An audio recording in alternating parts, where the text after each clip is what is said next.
2020 mengukir sejarah yang akan terkenang dalam peradaban manusia. COVID-19 sungguh mengubah seluruh aspek kehidupan manusia.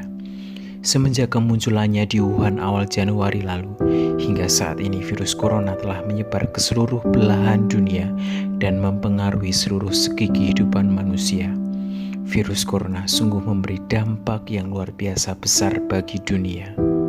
Setelah mulai menyebar ke seluruh belahan dunia, berbagai negara mulai menerapkan berbagai macam kebijakan demi tertanganinya virus corona dengan cepat dan efektif. Berbagai pembatasan hingga lockdown dilakukan agar virus ini tidak menular ke semakin banyak orang. Virus corona tidak memandang siapa dan dari mana dia berasal, apa status dan jabatan yang ia miliki. Virus corona bisa mengenai siapa saja, di mana saja, dan kapan saja. Seluruh umat manusia dari berbagai macam lapisan masyarakat terkena dampak penyebaran virus corona. Virus corona yang begitu masif menjangkit manusia menyebabkan perekonomian tak stabil, yang menyebabkan ratusan bahkan ribuan orang harus dirumahkan. Kehidupan sosial berubah dan berbagai macam sebab lain yang sungguh membuat suasana hidup terasa tak normal.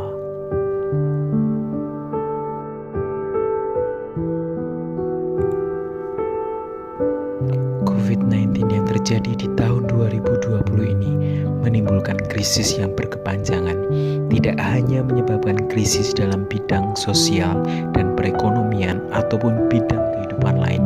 COVID-19 pun turut mempengaruhi kehidupan beragama. Hal yang paling tampak adalah bentuk peribadatan yang harus dilakukan di rumah masing-masing. Gereja Katolik pun turut merasakan dampaknya. Sejak akhir Maret lalu, gereja menerapkan kebijakan misa online yang bagi gereja Katolik sungguh sangat tak biasa.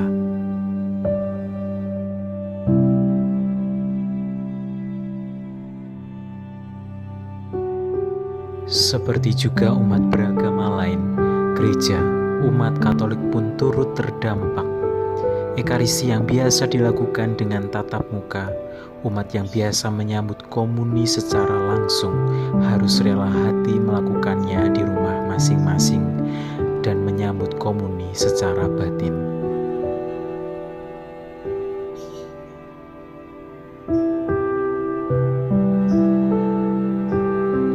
Krisis akibat COVID-19 yang terus berlarut-larut menimbulkan pertanyaan di tengah-tengah umat.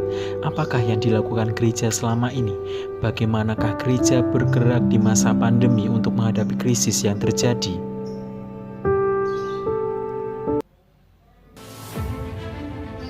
Gereja tidak tinggal diam.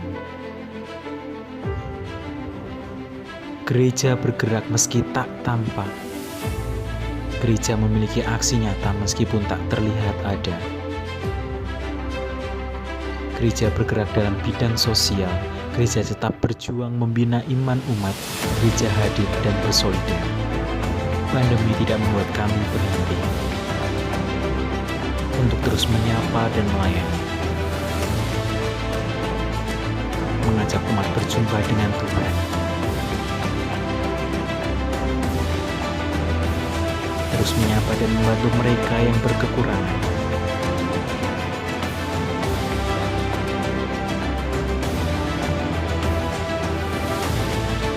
Semua disatukan dalam semangat kemanusiaan. Gereja adalah kita. Kita adalah gereja. Kristus hadir dalam diri kita masing-masing. Semoga corona segera berakhir.